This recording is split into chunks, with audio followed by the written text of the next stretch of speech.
नमस्कार। एक बार फिर से स्वागत है आपका हमारे चैनल दुर्गा भक्ति मार्ग में। आज मैं आपको शुक्रवार की संतोषी माता की कथा सुनाऊंगी। सुनो। जय संतोषी माता की। आज शुक्रवार के दिन आप सुनिए संतोषी माता की व्रत कथा। एक बुढ़िया थी और उसके 7 बेटे थे। 6 बेटे कमाने वाले थे और एक बेटा निकम्मा था। बुढ़िया माँ 6 पुत्रों की रसोई बनाती, भोजन करती और पीछे से जो कुछ बचता वह 7वें पुत्र को दे देती। परंतु वह बड़ा भोला भाला था, मन में कुछ विचार नहीं करता था। एक दिन वह अपनी बहू से बोला, देखो मेरी माता का मुझ पर कितना प्रेम है। वह बोली, क्यों नहीं, सबका झूठा बचा हुआ तुमको ही तो खिलाती है। वह बोला, ऐसा भी हो सकता है क्या? मैं जब तक आंखों से ना देखूं मान नहीं सकता। बहू ने हंसकर कहा, देख लोगे तब तो मानोगे। कुछ दिन बाद बड़ा त्योहार आया। घर में 7 प्रकार के भोजन और चूरमा के लड्डू बने। वह जांचने को सर के दर्द का बहाना कर पतला कपड़ा सिर पर ओढ़कर रसोई घर में सो गया। कपड़े में से सब देखता रहा। 6 भाई भोजन करने आए। उसने देखा माँ ने उसके लिए सुंदर सुंदर आसन बिछाए, 7 प्रकार की रसोई परोसी। वह आग्रह करके जिमाती रही। वह देखता रहा। 6 भाई भोजन कर उठे। तब माँ ने उनकी झूठी थालियों में से लड्डुओं के टुकड़ों को उठाया और एक लड्डू बनाया। जूठन साफ करके बुढ़िया माँ ने पुकारा, उठ बेटा, 6 भाई भोजन कर गए, अब तू भी भोजन कर ले, उठ, और तू कब खाएगा? वह कहने लगा, माँ मुझे भोजन नहीं करना, मैं परदेश जा रहा हूँ। माता ने कहा, कल जाता हो तो आज ही चला जा। बोला, हाँ आज ही जा रहा हूँ। यह कहकर वह घर से निकल गया। चलते समय उसे बहू की याद आई। वह गौशाला में कंडे उपले थाप रही थी। वह उसे जाकर बोला कि मेरे पास तो कुछ नहीं है, यह अंगूठी है, सो ले लो और अपनी कुछ निशानी मुझे दे दो। वह बोली, मेरे पास क्या है, यह गोबर भरा हाथ है। यह कहकर उसकी पीठ में गोबर के हाथ की थाप मार दी और वह चल दिया। चलते चलते दूर देश में पहुंचा। वहां पर एक साहूकार की दुकान थी। वहां जाकर बोला, भाई मुझे नौकरी पर रख लो। साहूकार को नौकर की जरूरत थी। साहूकार उसे बोला, तू नौकरी पर जा रहा? लड़के ने पूछा, तनख्वाह क्या रहेगी? साहूकार ने कहा, काम देखकर दाम मिलेंगे। साहूकार की नौकरी मिल गई। वह सवेरे 6 बजे से रात्रि 12 बजे तक नौकरी करने लगा। कुछ दिनों में दुकान का लेन देन, हिसाब किताब, ग्राहकों को माल बेचना, सारा काम करने लगा। साहूकार के 7-8 नौकर थे। वे सब चक्कर खाने लगे कि यह नया नौकर बड़ा होशियार है। सेठ ने भी काम देखा और 3 महीने के अंदर ही उसे मुनाफे का साझेदार बना लिया। 12 वर्ष में वह नामी सेठ बन गया और मालिक सारा कारोबार उस पर छोड़कर बाहर चला गया। अब बहू पर क्या बीती वह सुनो। सास ससुर उसे दुख देने लगे। गृहस्थी का काम पूरा उसी के पास कराने लगे। लकड़ी लेने जंगल में भेजते। इस बीच की रोटियों के आटे से जो भी भूसी निकलती उसकी रोटी बनाकर रख दी जाती और फूटे नारियल की नरेली में पानी। इस तरह उसके दिन बीतने लगे। एक दिन वह लकड़ी लेने जा रही थी कि रास्ते में बहुत सी स्त्रियां संतोषी माता का व्रत करती दिखाई दी। वहां यह खड़ी होकर कहने लगी, बहनों, यह तुम किस देवता का व्रत करती हो और इसके करने से क्या फल होता है? इस व्रत के करने की क्या विधि है? यदि तुम अपने इस व्रत का विधान मुझे भी समझा कर कहोगी तो मैं तुम्हारा बड़ा एहसान मानूंगी। तब उनमें से एक स्त्री बोली, सुनो, यह संतोषी माता का व्रत है। इसके करने से निर्धनता, दरिद्रता का नाश होता है, लक्ष्मी आती है, मन की चिंताएं दूर होती है, घर में सुख होने से मन की प्रसन्नता और शांति मिलती है। निपुत्री, जो पुत्र नहीं है जिसके, उसको पुत्र मिलता है। जिसका प्रीतम बाहर गया हो, पति बाहर गया हो, वह शीघ्र आ जाता है।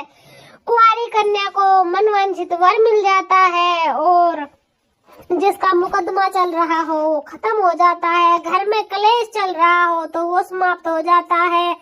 घर में शांति बन जाती है और जायदाद में बहुत लाभ होता है। संतोषी माता की कृपा से पूरी विश हो जाती है। स्त्री कहने लगी, सवा आने का गुड़ चना लेना, इच्छा हो उतना 5.25 आने का या 1.25 रुपया भी सहूलियत के अनुसार लेना। बिना श्रद्धा के मत करना, परेशानी उठानी पड़ सकती है। श्रद्धा और प्रेम से जितना भी बन सके सवाया लेना। 1.25 पैसे से 1.25 आने तथा इससे भी ज्यादा शक्ति और भक्ति के अनुसार ले लेना। हर शुक्रवार को निराहार रहकर कथा कहना और सुनना। इसके बीच कर्म टूटे नहीं, लगातार नियम पालन करते रहना। सुनने वाला कोई न मिले तो घी का दीपक जलाकर उसके आगे जल के पात्र को रखकर कथा कहना, परंतु नियम न टूटे। जब तक कार्य सिद्ध न हो नियम पालन करना और कार्य सिद्ध हो जाने पर व्रत का उद्यापन करना। 3 मास में माता फल पूरा करती है। यदि किसी के खोटे कर्म हो तो माता 1 वर्ष लगाती है कार्य की सिद्धि के लिए। कार्य सिद्ध होने पर ही उद्यापन करना चाहिए, बीच में नहीं करना चाहिए। उद्यापन में 2.5 सेर आटे का खाजा और इसी प्रकार से खीर तथा चने का साग बनाना। 8 लड़कों को भोजन कराना। जहाँ तक मिले देवर जेठ भाई बंधु कुटुंब के लड़के लेना, ना मिले तो रिश्तेदार और पड़ोसियों के लड़के बुलाना। उन्हें भोजन कराकर यथाशक्ति दक्षिणा देना और माता का नियम पूरा करना। उस दिन घर में कोई खटाई नहीं बनाना। यह सब सुनकर बुढ़िया की बहू वहां से चल दी। रास्ते में लकड़ी के बोझ को बेच दिया और उन पैसों से गुड़ चना लेकर माता के व्रत की तैयारी करने लगी। आगे चली और सामने मंदिर है। यह सुनकर माता के मंदिर में जाकर माता के चरणों में लौटने लगी। इसके बाद वह माँ से विनती करने लगे कि ए माँ, मैं निपट मूर्ख हूँ, व्रत का नियम नहीं जानती, मैं बहुत दुखी हूँ। माता जगत जननी, मेरा दुख दूर करो, मैं आपकी शरण में हूँ। माता को दया आई। एक शुक्रवार बीता कि दूसरे शुक्रवार को ही उसके पति का पत्र आया और तीसरे को उसका भेजा हुआ पैसा भी आ गया। यह देखकर जेठानी मुंह चढ़ाने लगी और कहने लगी, इतनों दिनों में इतना पैसा इस आया, इसमें क्या बड़ी बात है। लड़के ताने डरने लगे। काकी के पास अब पत्र आने लगे, रुपया आने लगा। अब तो काकी की खातिर बढ़ जाएगी। अब तो काकी बुलाने से भी नहीं बोलेगी। बेचारी सरलता से यह कहती कि भैया पत्र आएगा, रुपया आएंगे तो हम सब के लिए अच्छा है। ऐसा कहकर आंखों में आंसू भरकर संतोषी माता के मंदिर में जाकर मातेश्वरी के चरण में गिरकर रोने लगी। माँ, मैंने आपसे पैसा नहीं मांगा, मुझे पैसे से क्या काम है, मुझे तो अपने सुहाग से काम है। मैं तो अपने स्वामी के दर्शन और सेवा मांगती हूँ। तब माता ने प्रसन्न होकर कहा, जा बेटी, तेरा स्वामी आएगा। यह सुनकर खुशी से वह बावली होकर घर जाकर काम करने लगी। अब संतोषी माँ विचार करने लगी, इस भोली पुत्री से मैंने कह तो दिया कि तेरा पति आएगा, पर आएगा कहाँ से? वह तो इसे सोपन में भी याद नहीं करता।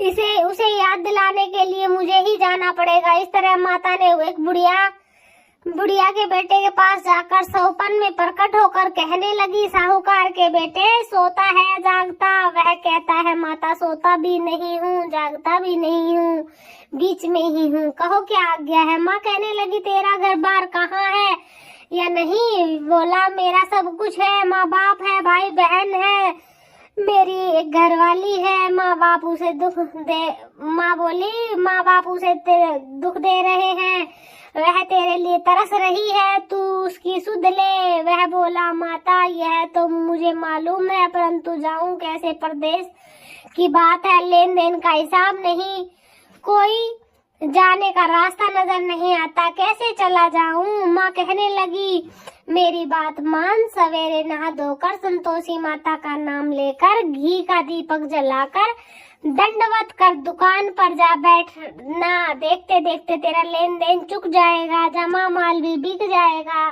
सांझ होते होते धन का ढेर लग जाएगा। अब तो वह सवेरे बहुत ही जल्दी उठकर मित्र बंधुओं से अपने सपने की बात कहता। वे सब उसकी बात पर अनसुनी करने, खिल्ली उड़ाने लगे, हंसने लगे। लेकिन एक बूढ़ा बोला, देख भाई मेरी बात मान, इस तरह सच झूठ करने के बदले देवता ने जैसा कहा है वैसा ही करना तेरा क्या जाता है। अब बूढ़े की बात मानकर वह नहा धोकर संतोषी माता को दंडवत कर घी का दीपक जलाकर दुकान पर जा बैठता है। थोड़ी देर में वह क्या देखता है कि देने वाले रुपया लाए, लेने वाले हिसाब लाए, कोठे में भरा सामान, खरीदार नगद में सौदा करने लगे। शाम तक धन का ढेर लग गया। मन में माता का नाम लेकर प्रसन्न होकर घर जाने के वास्ते गहना कपड़ा सामान खरीदने लगा।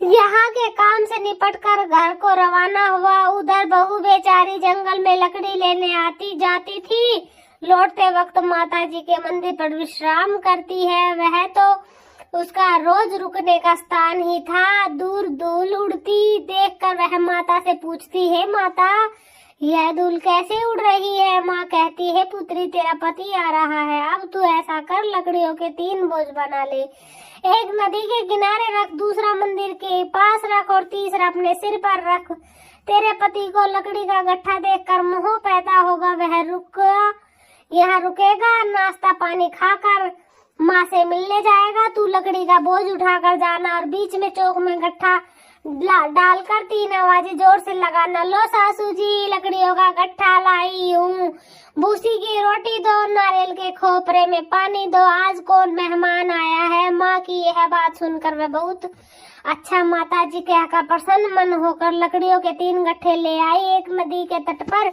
एक माता के मंदिर पर। इतने में ही वह मुसाफिर आ पहुंचा। सूखी लकड़ी देखकर उसकी इच्छा हुई कि अब यही निवास करे और भोजन बनाकर खा पी कर गाँव जाए। इस प्रकार भोजन बनाकर विश्राम लेकर गाँव को गया। उसी समय बहू सिर पर लकड़ी का गट्ठा लिए आती है, उसे आंगन में डालकर जोर से 3 आवाज देती है, लो सासू जी लकड़ी का गट्ठा लो, भूसी की रोटी दो, नारियल के खोपरे में पानी दो, आज कौन मेहमान आया। यह सुनकर उसकी सास अपने दिए हुए कष्टों को भुलाने के लिए कहती है, बहू ऐसा क्यों कहती हो, तेरा ही तो मालिक आया है, बैठ मीठा भात खाकर कपड़े पहन। इतने में आवाज सुनकर उसका स्वामी बाहर आता और अंगूठी देखकर व्याकुल हो जाता है। माँ से पूछता है, माँ ये कौन है। माँ कहती है, तेरी बहू है, आज 12 वर्ष हो गए हैं, जब से गया है तब से सारे गांव में जानवर की तरह भटकती फिरती है, काम काज घर का कुछ नहीं करती, 4 समय आकर खा जाती है। अब तुझे देखकर भूसी की रोटी और नारियल के खोपरे में पानी मांगती है।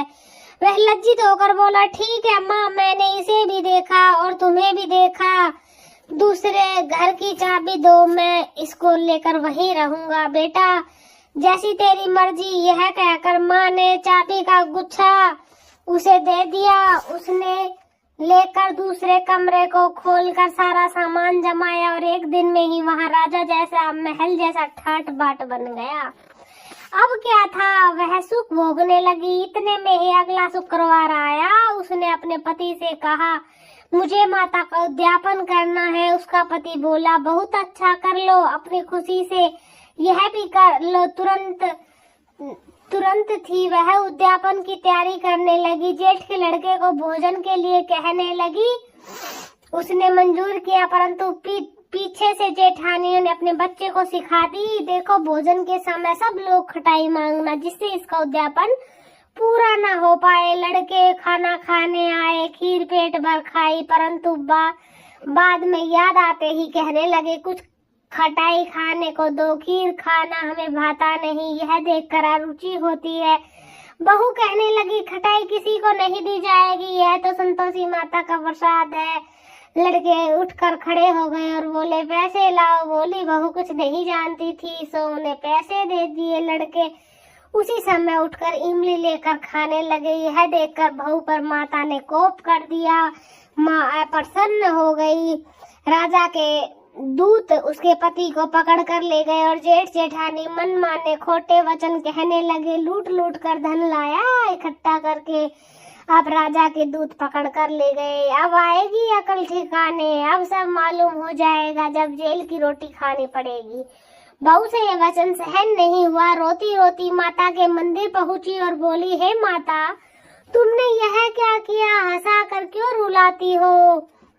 बोली, पुत्री, तूने उद्यापन करके मेरा व्रत भंग किया है। इतनी जल्दी भूल गई कि व्रत में कोई भी खटाई नहीं दी जाती। लड़कों ने भूल में डाल दिया माता, इसलिए मैंने उनको रुपए दे दिए। माँ बोली, ऐसी भी कोई भूल होती है? वह बोली, माँ मुझे माफ कर दो, फिर तुम्हारा उद्यापन दोबारा करूंगी। माँ बोली, अब भूल मत करना। अब वह बोली, अब भूल नहीं होगी। माता, अब बताओ वे कैसे आएंगे? माँ बोली, जा पुत्री, तेरा मालिक तुम्हें रास्ते में ही मिलेगा। वह निकली, रास्ते में पति आता मिला तो उसने पूछा, तुम कहाँ गए थे? वह कहने लगा, इतना धन जो कमाया है उसका टैक्स राजा ने मांगा था, वह भरने गया था। वह प्रसन्न होकर बोली, अच्छा हुआ, अब घर चलो। कुछ दिन बाद फिर शुक्रवार आया तो वह बोली, मुझे माता का उद्यापन करना है। पति ने कहा, कर लो। वह फिर जेठ के लड़कों से भोजन को कहने लगी तो जेठानी ने एक दो बात सुनाई और लड़के सिखा दिए कि तुम पहले की तरह खटाई मांग लेना। लड़के कहने लगे, हमें खीर खाना नहीं भाता, कुछ खटाई खाने को दो।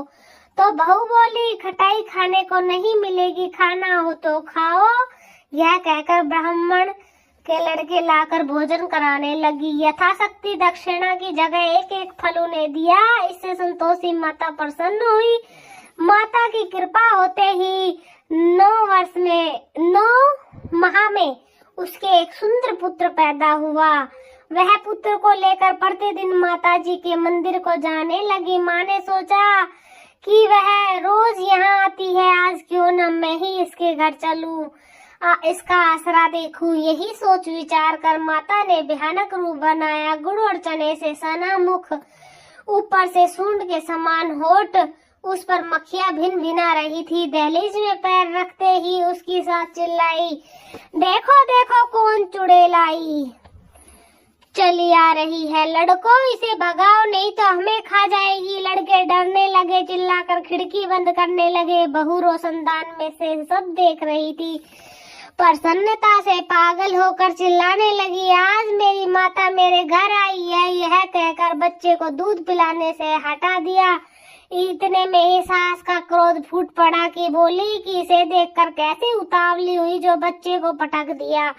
इतने में माँ के प्रताप से जहाँ देखो वहाँ लड़के ही लड़के नजर आने लगे। बहू बोली, माँ जी, मैं जिसका व्रत करती थी वही संतोषी माता आज हमारे घर आई है। इतना कहकर झट से सारे घर के किवाड़ खोल दिए और सबने माता के चरण पकड़ लिए। विनती कर कहने लगे कि माता, हम मूर्ख है, अज्ञानी है, तुम्हारी व्रत की विधि हम नहीं जानते। तुम्हारा व्रत भंग करके हमने बहुत बड़ा अपराध किया है। हे माता, बहू को जैसा फल दिया वैसा सबको देना। जो यह कथा पढ़े और जिसको सुनाए उन सभी की मनोरथ पूर्ण करना। तो प्रेम से बोलिए, संतोषी माता की जय। आप सभी को कैसी लगी संतोषी माता की ये शुक्रवार की प्यारी सी कहानी? कमेंट में जरूर बताएं। धन्यवाद।